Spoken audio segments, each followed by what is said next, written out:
At 1 a.m., I staggered to my daughter's front door, my body screaming with pain from the beating. She threw the door open and gasped when she saw me. Her hands trembled as she helped me inside. Between sobs, I told her what had happened. Richard beat me because of his mistress. She held me in a long, silent hug. She sat me down in the kitchen, wrapped a blanket around my shoulders, and without a word, went to the hall closet. She pulled out my old, retired police detective's badge. I looked at it for a second, then tucked it into my coat pocket like a silent promise. "It's time," I breathed, my voice hoarse. I took a deep breath and dialed my lawyer's number. "Start the plan, now." Through her own tears, my daughter Mary nodded. If you're watching this video, please give it a like, subscribe to the channel, and tell me in the comments where you're listening to this story of vengeance from. I returned home that night exhausted, my stomach empty and my back aching. I sat at the old wooden table that had been with me for decades and warmed up a simple can of chili. The house was dead quiet except for the tick-tock of the wall clock and the occasional howl of a dog in the distance. I ate slowly, chewing without any real appetite, thinking about how loneliness had become my constant companion at 69 years old. Suddenly the phone rang. The shrill sound cut through the silence, making my chest jump. I answered with a raspy voice. On the other end, I heard Richard, my son-in-law, his tone sharp and demanding. "Stephen, you home? I need to come talk to you." He didn't even give me time to respond with more than a faint yes before he hung up. I knew from his tone he wasn't bringing good news. An hour later, I heard the roar of an engine outside. Through the window, I saw the headlights of a pickup truck wash over the front of my house. The screech of the front door opening made me jump, and immediately the strong smell of whiskey filled my living room. Richard stumbled in, and behind him was a woman I didn't know personally, but I'd heard the rumors. Denise. She wore a dress that was far too short and laughed obnoxiously, a plastic cup full of liquor in her hand. Without asking, she plopped down in one of my armchairs as if it were a common dive bar. "Richard," I said calmly, swallowing my rage, "this is your father-in-law's house, not a bar." He slammed his open hand on the table and shoved his chair back violently. "You nosy old man, don't tell me how to live my life. This house will be mine sooner or later anyway." Denise let out a loud cackle, grabbed the bottle they'd brought, and poured herself a drink in one of my glass tumblers without permission. I stood up slowly, my heart pounding, and pointed to the door. "That's enough, Richard. Get out of my house. And don't you ever bring another woman here who isn't my daughter." I didn't even finish the sentence before I felt a sharp blow to my face. His hand had flown straight to my cheek, and I fell backward. The edge of the table cut my forehead open. The world spun, and the sounds around me became distant. I tried to get up, grabbing onto a chair, but Richard pushed me again, this time with a closed fist right into my stomach. The air rushed out of my lungs. I doubled over, gasping, unable to breathe. Denise took a nervous step toward him. "Richard, that's enough. You're going to kill him right here." But he shoved her away with a sweep of his arm. "Let him be. This old man needs to learn who's in charge." I dragged myself toward the door as best I could, my knees scraping against the floorboards. My hands trembled as I clutched my abdomen. Just as I reached the doorway, I felt a kick to my leg that made me groan in pain. The agony shot all the way up to my hip. Behind me, I heard Denise's mocking laughter fade as Richard pulled her outside. The truck roared to life and sped down the street, leaving behind the echo of its engine and the sour smell of exhaust. I lay there for a few minutes, drenched in a cold sweat, until I realized I couldn't stay. The loneliness of my house felt more terrifying than the pain. I needed a safe place, a familiar face. With trembling hands, I pulled myself to my feet, found the old gray coat hanging behind the door, and grabbed my cane. The night was freezing. The wind whipped through the narrow neighborhood streets, kicking up dust and loose papers. Dogs started barking as soon as they saw me. Some ran up to their rusted chain-link fences, baring their teeth. I walked slowly, leaning heavily on my cane. Every step was like a knife in my stomach. Sweat soaked my shirt despite the cold. As I passed a few houses, I heard doors creak open just a crack. Shadows of neighbors peeked out, watching my unsteady gait. No one said a word. No one came out to help. They shut their doors quickly, as if they were afraid of catching my misfortune. It felt like the street stretched on forever. The street light on the corner flickered, casting a sickly yellow glow on the cracked pavement. I pushed forward, my heart hammering in my chest, until I finally reached my daughter Mary's house. My strength was gone. I leaned against the wall, raised a fist, and knocked. The hollow sound echoed in the silent night. No answer. I knocked again, weaker this time, my knuckles barely scraping the wood. Still nothing. Then I heard quick footsteps inside. My daughter's nervous voice called out, "Who is it?" I swallowed the pain and managed to rasp, "It's me. It's your dad." The lock turned and the door flew open. Mary stood there, her face a mask of shock, her eyes wide as she took in my blood and bruise-covered body, my clothes wrinkled and dirty. "Oh my God, Dad!" she screamed, catching me just before I collapsed. Her son, my grandson, appeared behind her in his pajamas, a glass of water trembling in his hands. He offered it to me, crying uncontrollably. "Grandpa, what happened to you?" They sat me down in a dining room chair. Mary rushed around looking for a towel, while my grandson refused to let go of my hand, squeezing it in fear. I was breathing in ragged gasps, my throat dry, but at least I was under a safe roof. The journey here had been agony.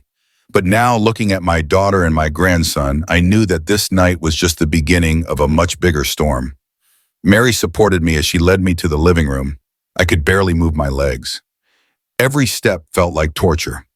She sat me in a wooden chair next to the table, and she immediately ran to the kitchen. I heard her frantically opening drawers until she returned with a couple of clean towels and a small pot of hot water she had put on the stove in a matter of seconds. She cupped my face gently, as if my bones were made of glass. Her hand was shaking so much that the damp cloth kept slipping. The warm water stung the open cut on my forehead, but I bore it in silence. I didn't want to scare her any more than she already was. I saw tears streaming down her face as she wiped the blood from my cheek. The noise we were making attracted the neighbor, Mrs. Gable. We heard a door slam next door, followed by quick footsteps across the yard. Without asking for permission, she came into the living room holding a bottle of rubbing alcohol and a tube of antiseptic cream. "Good heavens, Stephen," she exclaimed when she saw me. "What did they do to you?" I didn't know how to answer. I just looked down as she soaked a cotton ball with alcohol and gently dabbed the wound. The sting made me groan, and my grandson, who was standing by the table, started crying harder. "Grandpa, we have to call an ambulance," he said between sobs, his cell phone in his hand. "Wait," Mary stopped him, placing a hand on his arm. "Let Dad calm down a little." She lifted my shirt slowly, fearfully. As she did, the cool air of the room touched my sweaty skin, and I could see the look of horror on her face. My abdomen was covered by a massive, dark bruise that stretched from my ribs to my navel. Mrs. Gable put a hand to her mouth and murmured, "That's not from a simple fall, Mary. He was beaten, deliberately." I tried to sit up straight, but a sharp pain forced me to lean to one side. I was breathing with difficulty. Every inhale was like swallowing knives. Mary ran for a glass of water and brought it to my lips. I barely took a sip. My throat was so dry it was hard to swallow. She insisted, "Dad, you have to drink more, even if it's slowly." Meanwhile, Mary's cell phone was vibrating incessantly on the table. The screen lit up the room in intervals, always showing the same name. Richard. She stared at it with fury, not daring to answer. Finally, the phone chimed with an incoming text message. She opened it and her face went pale. She showed me the screen. "That old man better keep his mouth shut, or you'll both regret it." "And look at the nerve he has to send me this," Mary shouted, squeezing the phone. I shook my head slowly. "Honey, just leave it for now." I didn't want my grandson to hear any more hateful words in this house. The boy, his eyes swollen from crying, clung to my hand as if he were afraid I might disappear at any moment. Just then, Mrs. Gable interrupted. "I have something to show you."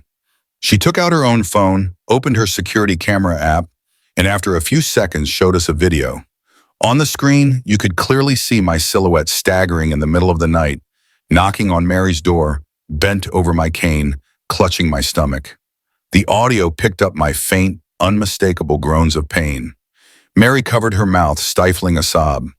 Then she took the neighbor's phone and connected it to hers to save the recording. She also turned on her laptop and with nervous hands, copied the file to an external hard drive. "Mrs. Gable, please, keep the original.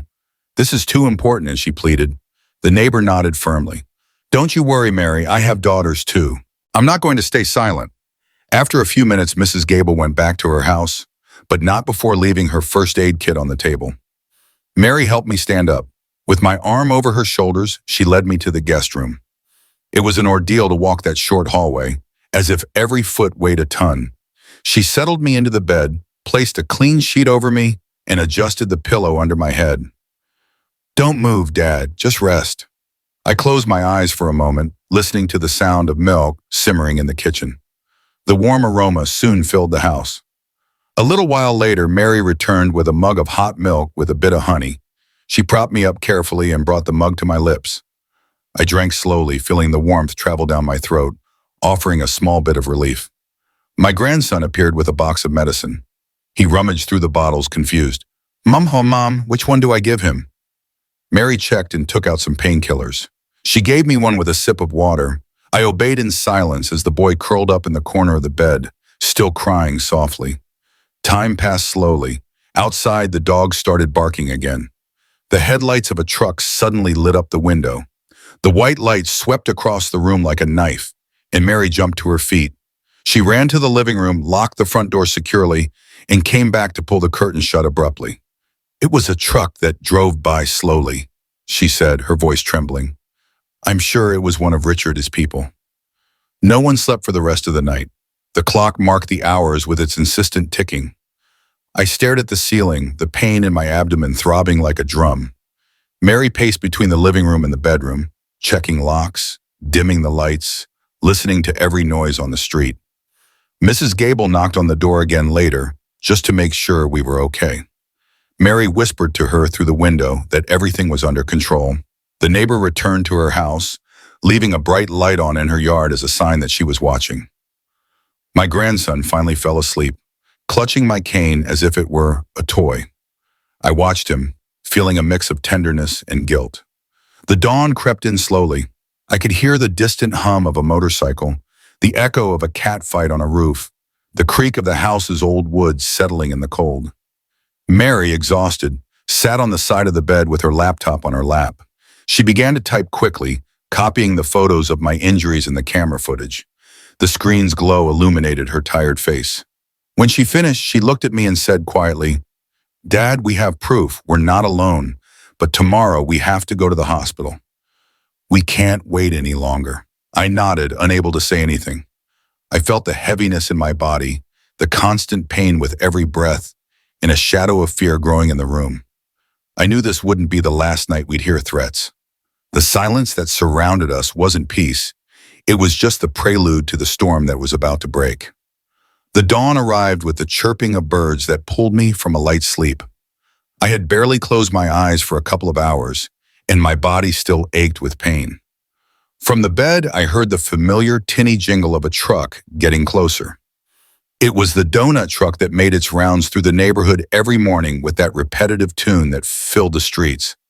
For a moment, the sound made me feel like everything was still the same in the world.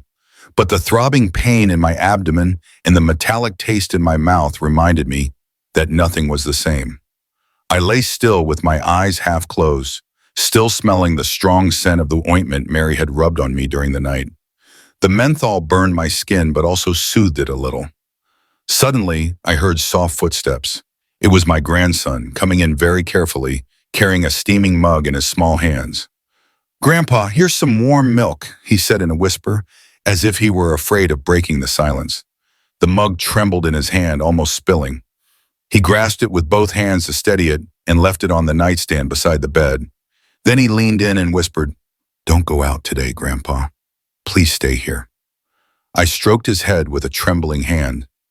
I didn't have the strength to answer with more than a look. A few minutes later, Mary appeared with a bowl of freshly made chicken broth. The steam rose, mixing with the scent of fresh cilantro and onion. She placed it on a tray, helped me sit up, and insisted, "Dad, you have to eat something. You need your strength."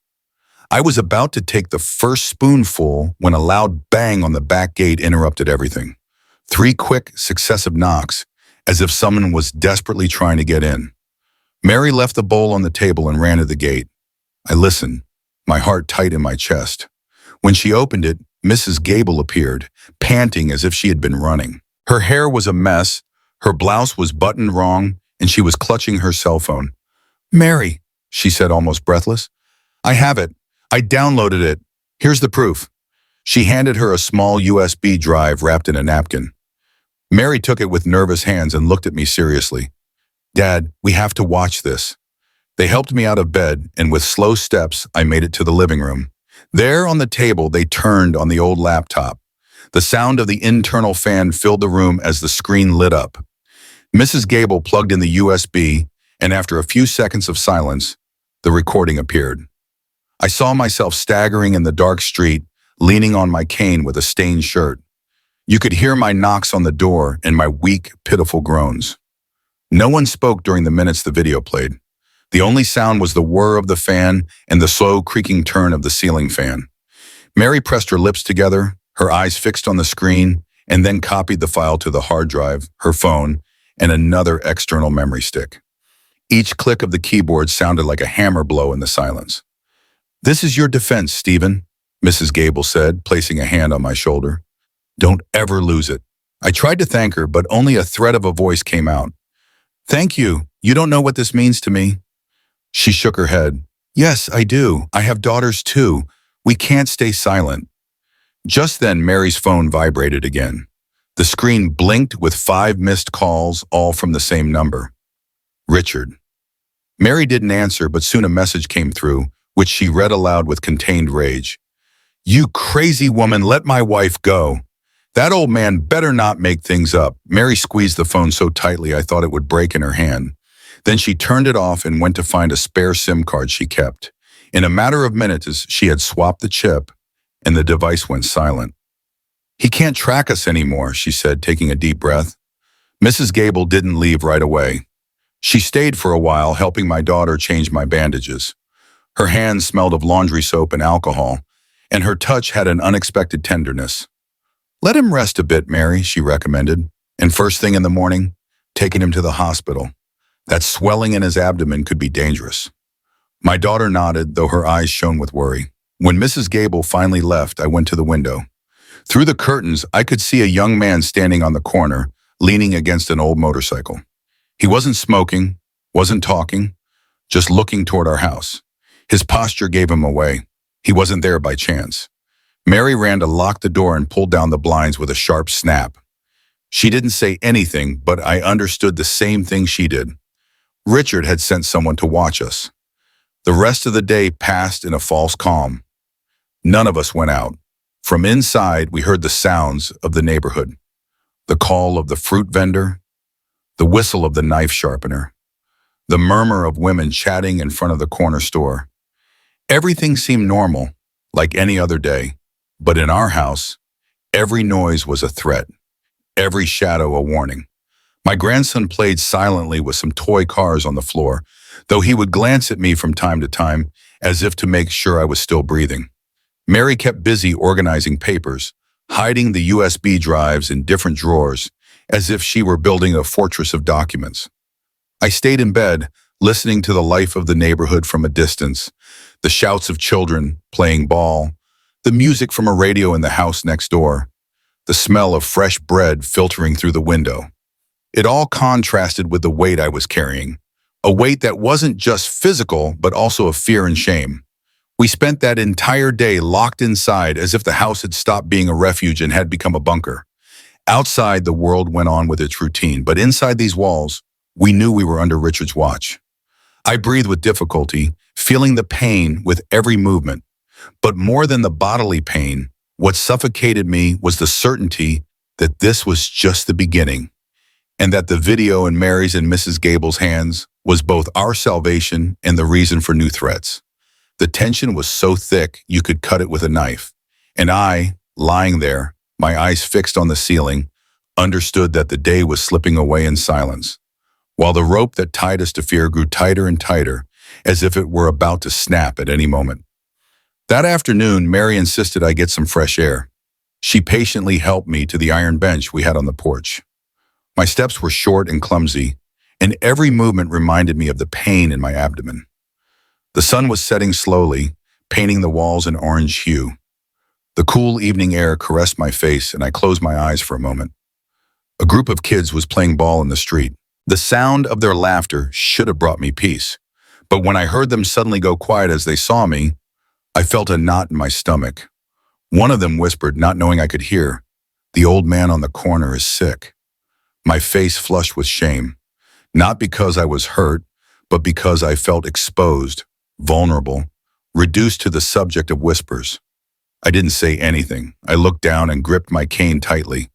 The silence was broken by a familiar sound.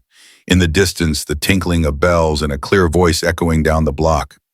Fresh squeezed lemonade, ice cold iced tea. The metal cart rolled by, pushed by a smiling young man. The sweet smell of syrup and crushed ice reached us, mixing with the dust from the street. For a moment, I remembered the summers when I used to take Mary by the hand to buy lemonade after school. The nostalgia hit me harder than the physical pain. As I was lost in these memories, a familiar figure appeared. Dr. Figueroa, our trusted family doctor, was hurrying up the steps with her medical bag in hand. "Good evening, Stephen," she said in a firm tone. "Mary called me. I'm here to check on you." She barely gave me time to react. She took out her blood pressure cuff, checked my pressure, and then examined my pupils with a small flashlight. Her brow furrowed. "You have serious contusions, Stephen. This is not something minor. You need x-rays, and soon." Mary was already getting up to find the car keys, but I managed to grab her wrist. "No, not tonight. I don't want to make a scene. Let's go first thing in the morning." The doctor looked at me sternly. "It's risky to wait, but I understand your fear. I'll leave you some strong painkillers. Take them every 8 hours, and if the pain gets worse, don't wait. Go to the hospital." She took a sheet from her bag, wrote some notes, and stamped it with her official seal. The sharp sound of the pen on the paper sent a shiver down my spine. That document, confirming my injuries, was the first official record of what I had suffered. "Take care of yourself, Stephen. This could get worse," she warned before leaving. When she left, I stared at the paper on the table. The red stamp stood out like a brand. I felt that piece of paper could one day mean justice, but it also reminded me how low I had fallen. I needed documents and evidence to prove I wasn't lying, that I wasn't just a weak old man making up stories. The afternoon faded quickly. Mary turned on the fluorescent light on the porch. The tube flickered several times before finally coming on, illuminating the cracked walls and worn floor. The greenish light made me feel even older, as if my own skin looked more withered under its glow. Shortly after, another visitor appeared. Mrs. Gable, still in her apron, crossed the street with a steaming pot of chicken noodle soup. The smell of thyme and garlic filled the room when she lifted the lid. "This will give you strength, Stephen," she said with a smile, though her eyes showed concern. Mary served a bowl and gave it to my grandson to bring to me. The boy, concentrating, blew on each spoonful before bringing it to my mouth. I ate slowly with difficulty, but each bite was comforting. The taste of the fresh herbs seemed to wash away the sadness for a moment. Suddenly, the engine of a truck shattered the quiet. The vehicle was moving slowly down the street, so slowly that its headlights fully illuminated the front of our house. The beam of light cut through the blinds and swept across the living room. It stopped for a few seconds right in front of our gate. Mary reacted instantly. She switched off the porch light with a click, leaving only a small bulb on inside the house, and motioned for us to be silent. I felt everyone hold their breath. The boy squeezed my hand, fear in his eyes. The vehicle started up again, accelerating, and left behind a trail of smoke and the smell of burnt gasoline. Only when the noise had faded into the distance did Mary turn the dim light back on. No one said anything, but we all knew the same thing. It was a message. Richard was watching us. The atmosphere became heavy. Not the soup, nor the aroma of the herbs, nor the lit lamp could dispel the tension. Shame mixed with rage inside me. How could it be that I, who had worked my entire life, ended up like this, hiding in my own home, afraid of my own son-in-law's shadow? The night progressed slowly. Mary took me back to the bedroom, and while I tried to sleep, She opened her laptop at the table next to the bed. The clicking of the keys filled the silence. I watched her type quickly, with determination. "Dad," she said without looking up from the screen, "I'm writing to James Quinn. He'll know how to help us." She attached the photos of my bruises, the video from Mrs. Gable's camera, and wrote a brief account of what had happened. I listened to the constant tapping of the keys and felt a strange mix of humiliation and relief. Humiliation for having to prove what I had suffered. Relief because finally someone would listen to us.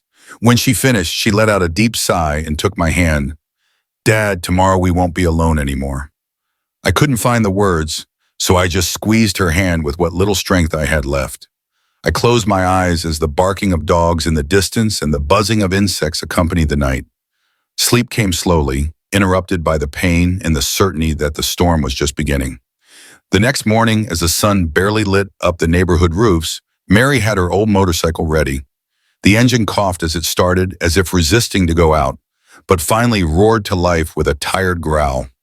She handed me a simple helmet and a wide-brimmed hat to cover my face.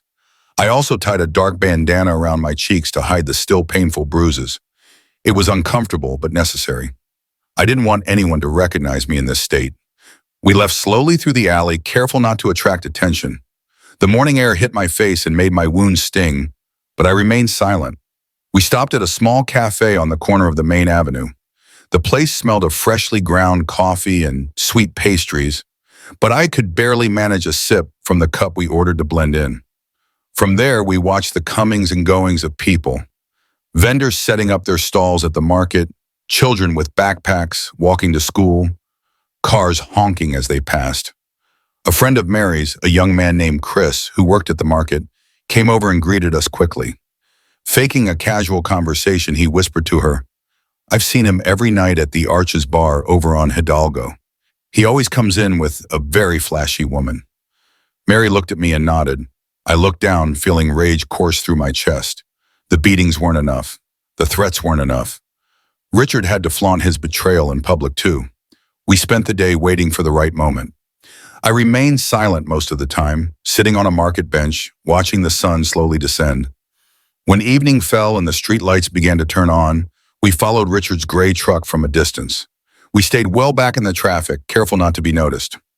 The Arches bar greeted us with its usual chaos.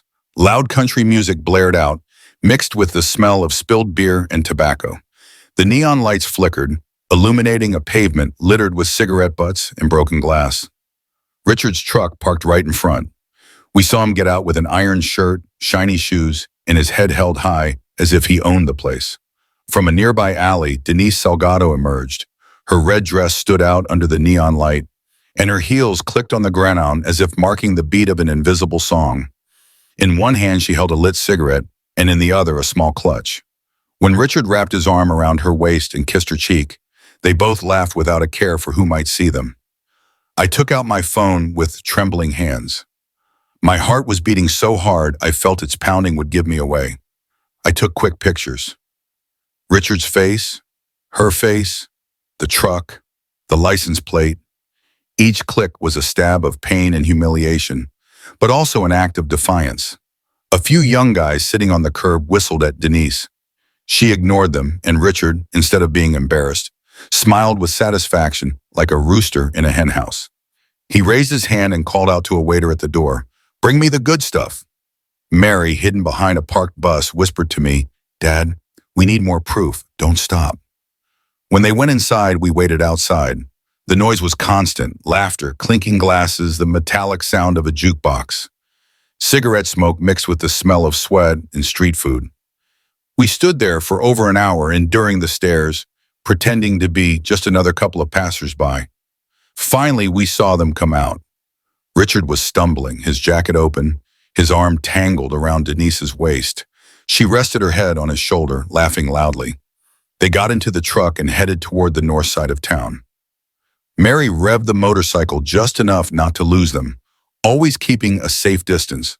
I barely breathed, the fear of being discovered tightening my chest. After about 15 minutes, the truck stopped in front of a small hotel with an old facade, lit by a flickering red sign. The sign read Garden Hotel, with some of the letters burnt out. They got out of the vehicle and, holding hands, walked in without hesitation. Richard even held the door for her with a gentlemanly gesture. I took out my phone and snapped several more photos. The couple entering, the luminous sign, the parked truck, the digital clock of a store next door showing the exact time. I wanted there to be no doubt about what was happening. We didn't stay any longer. With my heart racing, Mary turned the bike in the opposite direction and we sped away. The night air whipped my face, but what truly burned was the betrayal. When we got home, the first thing Mary did was connect the phone to the computer. She copied every file to the laptop's memory, to an external hard drive, and to a USB stick. I watched her in silence, my hands sweating on my cane. She closed the laptop forcefully and looked me straight in the eye. "Dad, this isn't just violence anymore. It's complete betrayal." I couldn't answer. Shame clouded my vision. Impotence weighed on me like a tombstone. I sat in silence with the photo seared into my mind, knowing I had seen Richard's true face. Not just the violent man who beat me, but also the shameless traitor who mocked my daughter and our family.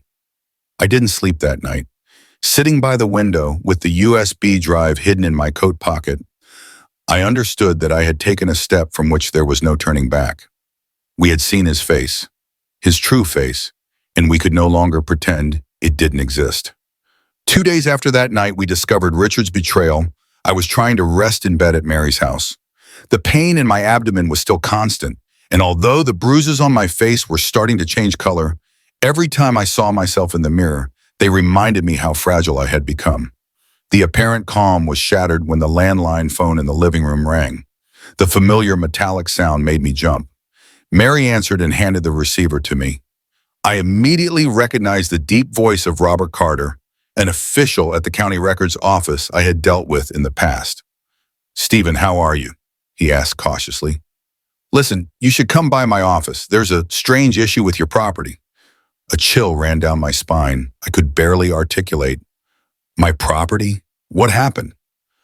"I'd rather you see it with your own eyes. Come as soon as you can." I hung up, my breath catching in my throat. Mary, seeing my pale face, didn't ask any more questions. She just got the keys and helped me onto her motorcycle.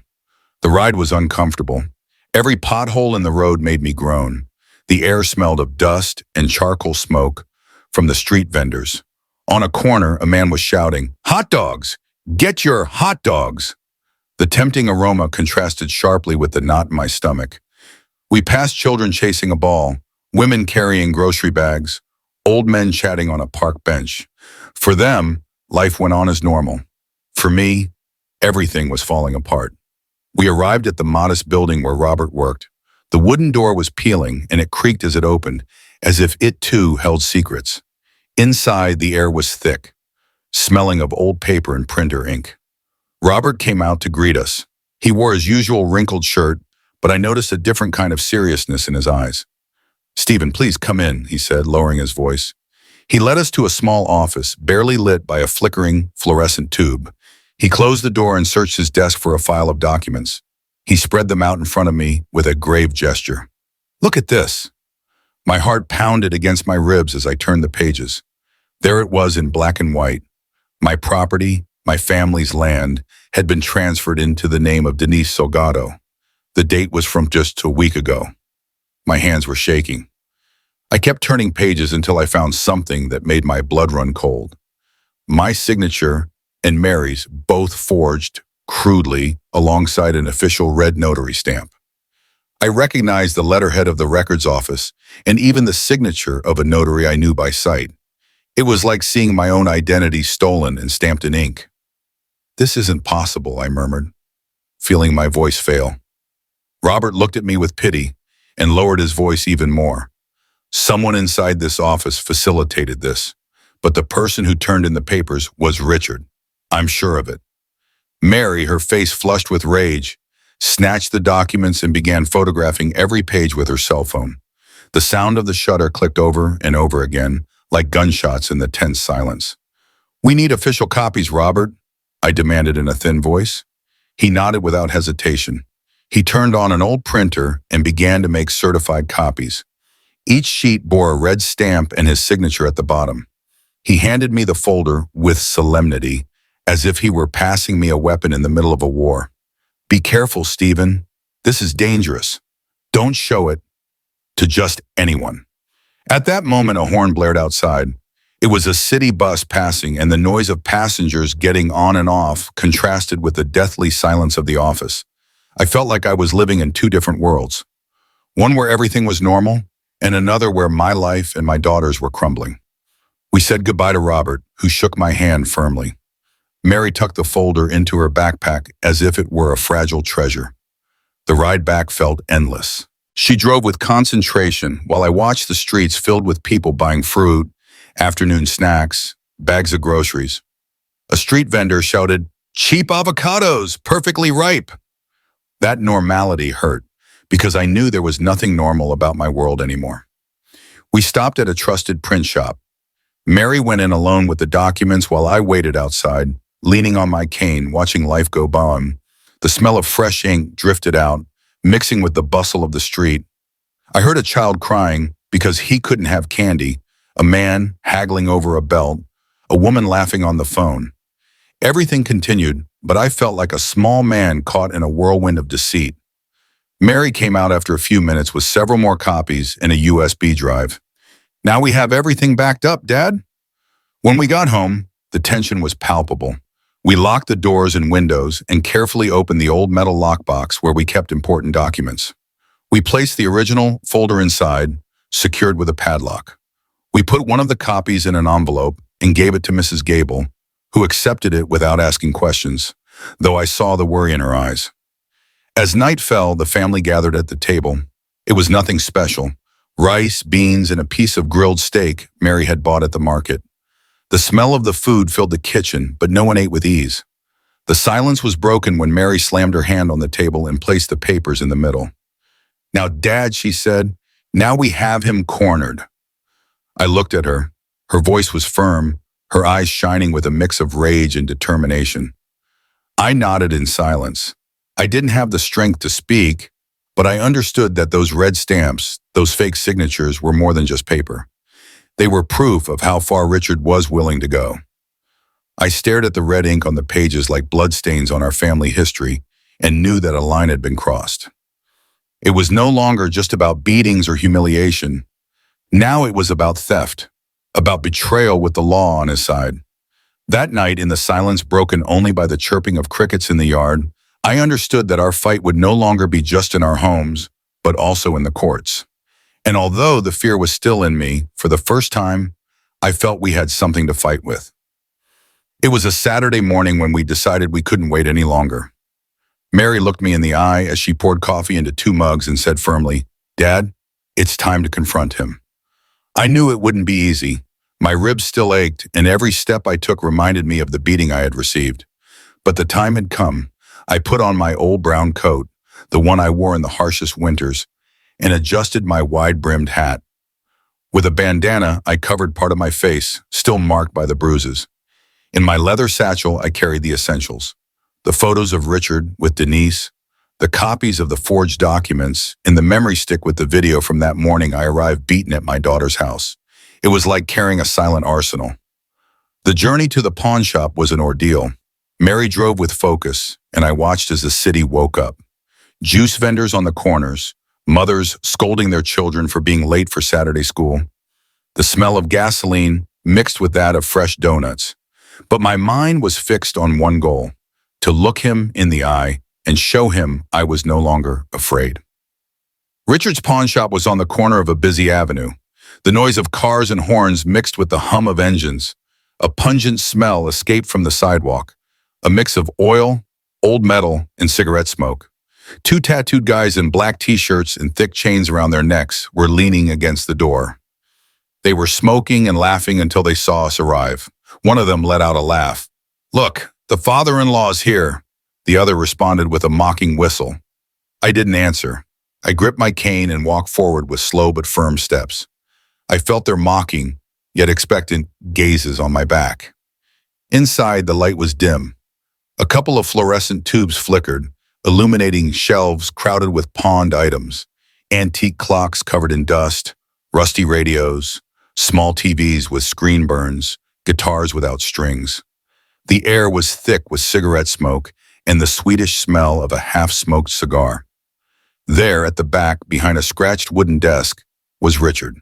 He was wearing a white shirt with two buttons undone, a shiny watch on his wrist, and a wad of crumpled bills in his hand. With the other, he held a cigar resting on a glass ashtray full of ash. "What's up, father-in-law?" he said with a fake smile. "Shouldn't you be in bed?" Mary held my arm, but I moved forward. I placed a bulging envelope on his desk. The sound of the papers hitting the wood echoed throughout the room. He raised an eyebrow, curious. Calmly, I opened the envelope and showed him the proof. The photos of my bruises, the video from Mrs. Gable's camera, the forged documents with the altered signatures. For a moment, his eyes narrowed as if a shadow had crossed his face, but he quickly returned to his cynical smile. He slapped the table and said, "So what? I have better lawyers than you." His contempt made my blood run cold. I felt the rage rise in my throat, but I held it back. Before I could speak, Mary stepped forward and dropped another envelope on the table. Sharp photographs of him embracing Denise in front of the hotel, his truck's license plate, the glowing clock showing the exact time. Richard's smile twisted for a split second. One of the men who had followed us from the door moved toward us menacingly. I reached into my coat and pulled out a small object. My retired detective's badge. I still kept it. I held it up so he could see it clearly, and my gaze was enough. The thug stopped in his tracks, took a couple of steps back, and raised his hands in a calming gesture. The other did the same. It wasn't a weapon, but it was a warning. I wasn't alone. I wasn't a helpless old man. Richard's tone changed. He was no longer smiling. His voice became harsh, filled with hatred. "You useless old man, always sticking your nose where it doesn't belong. That land isn't yours anymore. And you," he looked at Mary brazenly, "are nothing more than my property." The air was knocked out of me as if he had punched me again. I felt humiliation burn my skin, but also a new strength that forced me to stay on my feet. I put the documents back in the envelope, tucked it back into my bag, and closed it calmly. I leaned in a little toward him and said in a low, firm voice, "We'll see you in court, Richard. You can't buy the law there." My statement fell into the room like a brick in water. Richard shot up and slammed his fist on the table. The wad of bills flew to the floor and scattered everywhere. His men looked on, undecided, not daring to move. "If you walk through that door, you're no longer part of my family," he shouted, his face red with fury. Mary took my arm and helped me turn toward the exit. I walked slowly. Each step echoed on the concrete floor. When we got outside, the daylight blinded me for a moment. The noise of the avenue hit my ears again. Horns, engines, voices. A street vendor walked by shouting, "Ice-cold lemonade." That everyday cry contrasted with the violence we had just left behind. I paused for a moment, leaning on my cane. My heart was racing, but at the same time, there was a clarity within me. There was no turning back now. Mary looked at me and said quietly, squeezing my hand, "We faced him, Dad, and we're not going to stop." I nodded. We had opened a dangerous door, but at least we were no longer walking in the dark. Now we knew what we were really up against. The true face of Richard, the man who had not only beaten me, but wanted to destroy our dignity. And as we walked away from the pawn shop, with the sound of the city enveloping us, I knew that the next battle would be even bigger. A week after that confrontation at the pawn shop, Mary and I arrived at the city courthouse. The place was packed. In front of the building, a crowd of onlookers, neighbors, and journalists with cameras slung around their necks had gathered. The camera flashes were relentless, and each pop reminded me that this was no longer just a family matter. It was a public spectacle. I wore my old suit, the same one I'd used for weddings and baptisms years ago. The fabric was worn, and the knot of my faded blue tie was loose because my hands were shaking too much to fix it. Beside me, Mary wore a simple black dress, but her eyes shone with a firmness that contrasted with my exhaustion. In her hands, she held a thick file, almost like a shield. We entered the building. The high ceilings and the constantly squeaking ceiling fans gave it a sense of old-fashioned solemnity. The wooden benches creaked as people began to take their seats. A murmur filled the room. Some neighbors pointed at us, while others whispered phrases that felt like knives in my back. They say Stephen is making it all up to get money from his son-in-law, I heard someone behind me say. I swallowed hard and gripped my cane. A burning shame washed over me, but I resolved not to turn my head. Then I saw him enter. Richard appeared in a new suit, his shoes polished like mirrors. He walked tall, self-assured, and behind him was a man who commanded respect. Hector Valdivia, a renowned lawyer from the capital, known for his astronomical fees. The mere sight of him made my stomach drop. Richard sought my gaze and smiled with contempt, like someone who already felt victorious. The judge, a middle-aged man with thick glasses, took his seat. The clerk announced the start of the hearing, and the murmuring died down. My lawyer, James Quinn, stood up. With a firm voice, he began to present the case. He spoke of the injuries certified by Dr. Figueroa, the video captured by the neighbor's camera, the photos showing Richard with Denise at the hotel, and finally the forged documents that proved the intent to strip me of my land. The judge nodded and asked for the video to be projected. On the large screen, everyone could see my staggering figure in the pre-dawn darkness, desperately knocking on Mary's door, doubled over in pain. The sound of my groans filled the courtroom. My face burned with shame, but at the same time, I heard sobs from the audience. Some women wiped away tears. The tone of the whispers changed. When it was the defense's turn, Valdivia rose.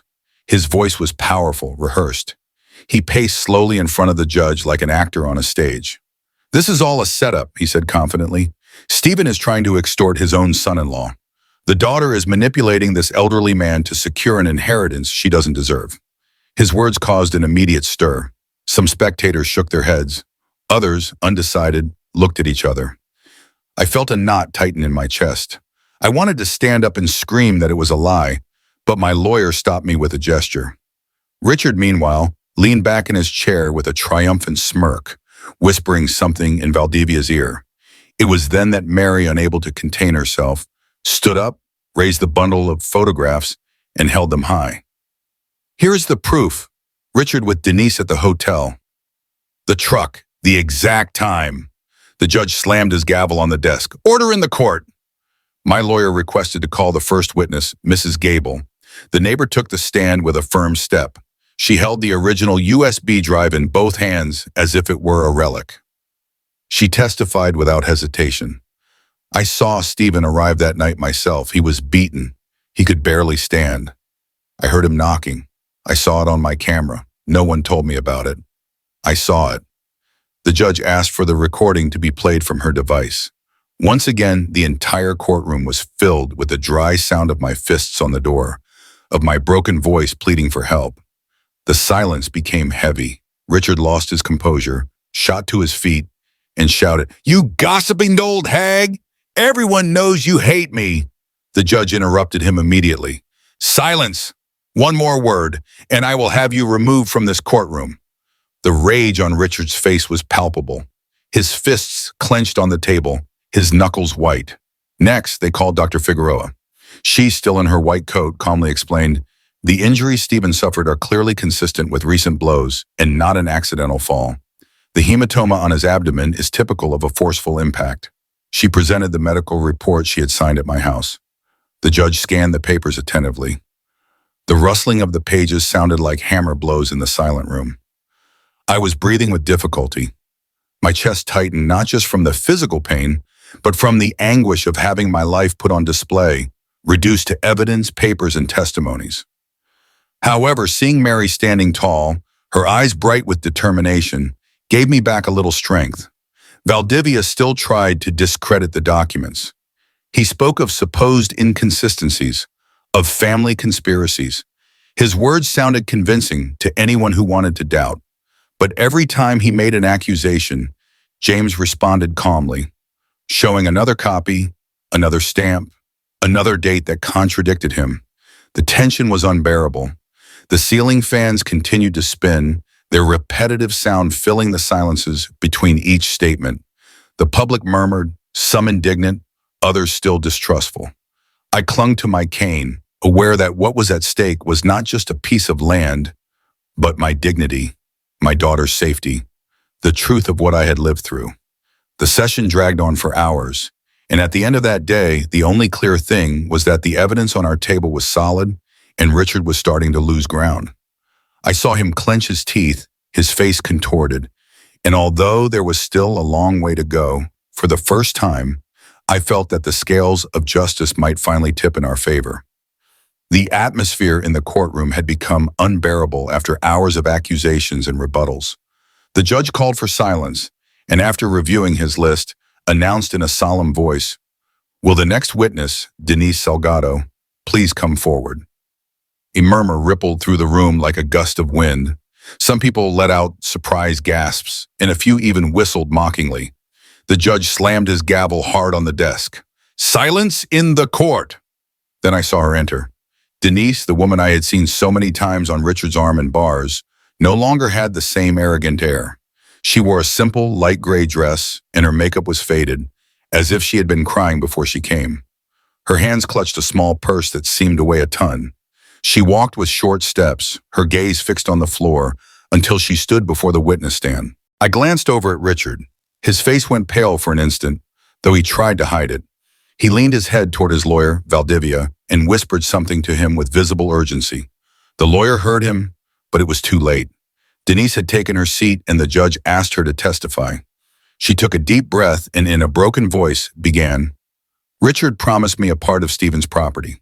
He showed me papers that were already signed, and I watched him forge both his and his daughter's signatures." The murmur grew into a roar. The benches creaked as people leaned forward to hear better. I felt my chest lurch. For months, I had carried the humiliation of no one believing me. Now, this woman who had been an accomplice to so many of his betrayals was telling the truth. Richard exploded. He shot up from his seat, his face flushed. "You liar! I gave you everything, and this is how you repay me." The court officers immediately moved toward him, pushing him back into his seat. The judge looked at him sternly and warned, "One more word, and I'll have you removed from this courtroom." The silence returned, tense as a rope about to snap. Denise lowered her gaze but continued speaking, this time with more firmness. "He took me to hotels several times. He told me that when the paperwork was finished, I would own half the land. He told me to keep quiet, not to talk about our relationship." The room filled with whispers. A man in the audience said aloud, "So everything they were saying was true." Mary squeezed my hand tightly. Her face was flushed, her eyes glassy, but her gaze was hard, determined. I felt the shame that had followed me for so long transform into something else, a mix of relief and contained anger. My lawyer James asked the judge for permission to present more evidence. Denise, with a trembling hand, took out her cell phone from her purse. She showed several text messages she had saved. On the screen in clear letters was the evidence. "When the deal is done, you will own half." The judge nodded and ordered them to be projected on the large screen. The entire courtroom could read them. There was a collective gasp, and many of those who had doubted me until then began to nod to each other. In the back row, I saw Mrs. Gable. She gave a small smile and whispered to her neighbor, "I knew it all along. That man is a scoundrel." Richard, meanwhile, fidgeted in his seat. He was biting his lower lip, sweat beading on his forehead. His hands gripped the arms of the chair so tightly it looked like he wanted to break it. Valdivia tried to compose himself, searching for words to object, but even he seemed thrown off balance. I was breathing with difficulty, but for the first time in a long time, I felt a small sense of release. It wasn't me against the world anymore. There was someone else, someone who had been close to Richard, willing to reveal his true face. The judge thanked Denise for her testimony and asked her to step down. She lowered her gaze and left quickly, as if she wanted to disappear. For a few seconds, no one spoke. The weight of her words still hung in the air, thick and impossible to ignore. Mary leaned toward me and whispered in a choked voice, "Dad, we're doing it." I didn't answer. I just squeezed her hand tightly. I knew there was still a long way to go, that Richard and his lawyer would keep trying to destroy us, but something inside me had changed. I was no longer just a beaten old man asking for justice. Now we had witnesses, proof, and even the complicity of those who had once been silent. Richard, powerless, could only hang his head. His arrogance was beginning to crumble in front of everyone. and I, sitting with my cane resting on my knee, understood that even though the verdict was still to come, the truth had started to find its way out. After nearly 3 hours of arguments, heavy silences, and debates that seemed endless, Judge Arthur Cervantes returned to the courtroom. He held a thick stack of documents in his hands. The murmur of the audience died instantly. The monotonous hum of the ceiling fans filled the void, mixed with the rustle of pages between his fingers. I was breathing shallowly, my heart pounding like a drum. Mary took my hand under the table, and I felt her warmth steadying me in this final stretch. The judge looked up. His voice was grave and clear. The court orders the immediate nullification of the land transfer, a freeze on the assets of Richard Mendez, a protection order in favor of Stephen Ramirez and his daughter Mary, and the referral of this case to the district attorney's office for domestic violence and fraud. The room erupted in whispers. Some people clapped timidly, others sighed with relief. I sat frozen, unable to react at first. I just felt my muscles relax, as if the tension of so many days had finally found a release. Richard, sitting just a few feet away, slumped in his chair. The color drained from his face. He was no longer the arrogant man who had walked into the courthouse in a new suit, but a defeated shell. 2 police officers approached him, pulled him firmly to his feet, and put him in handcuffs. The metallic glint of the cuffs flashed under the courtroom lights. From the audience, shouts of "coward" and "wife-beater" erupted. I lowered my head, not out of shame, but because the emotion was too overwhelming. Silent tears filled my eyes. It wasn't pure joy because nothing could erase what had happened, but it was a justice that restored a piece of our dignity. When we left the building, the midday sun was blinding. The plaza in front of the courthouse was full of pigeons that took flight all at once, their wings beating with a dry thunder. The air was warm, and the sound of cameras surrounded us again. Several reporters rushed forward, shouting questions I couldn't understand. James, our lawyer, stepped in front, holding up a hand to push them back and guiding us quickly to the car. "Easy now, Stephen," he said quietly as he opened the door. "The worst is over." The drive home felt different. The city streets were still bustling. Street vendors sold fresh fruit. Children ran along the sidewalks. But for me, everything had a new color. I felt as if every tree, every building, was welcoming back a man who had survived his storm. When we arrived, the first thing I saw was Mrs. Gable waiting at our gate with a basket of pastries covered with an embroidered cloth. As soon as she saw me, she ran over and gave me a hug that was surprisingly strong for her age.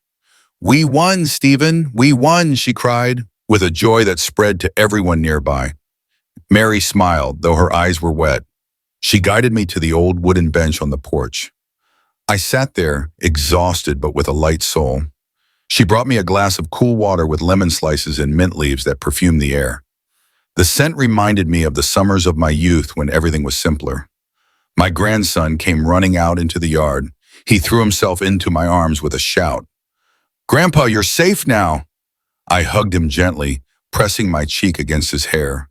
That moment was worth more than any verdict, more than any recovered land. The afternoon slowly faded. From the street, you could hear a vendor's call, "Ice cream, get your ice cream." The air carried the scent of sugar cones, mixed with the smell of grills from the nearby market. Inside the kitchen, Mary started preparing a large pot of chili to share with the neighbors, who gradually started arriving to congratulate us.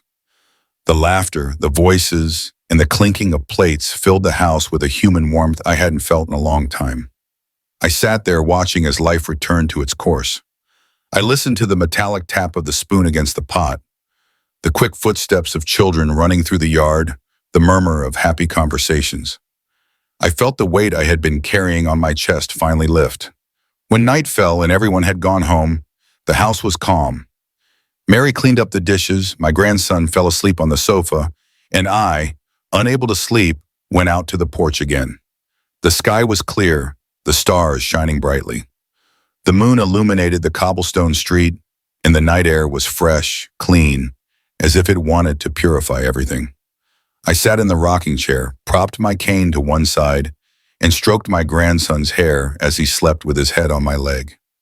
I closed my eyes for a moment. Everything I had been through flashed through my mind like a torrent. The beatings, the humiliation, the fear, the shame, but also Mary's courage, the solidarity of our neighbors, the firm voices of those who dared to tell the truth. And then I had a clear thought. At 69 years old, I can still fight, and I always will, as long as my family needs me. I took a deep breath, and for the first time in a long time, I smiled in peace. At 1 a.m., I stumbled to my daughter's door. My ribs were on fire, my forehead was bleeding, and I could barely stand. She opened it, saw me broken, and held me through her tears without asking any questions. All I could whisper was, "It was Richard," because of his mistress.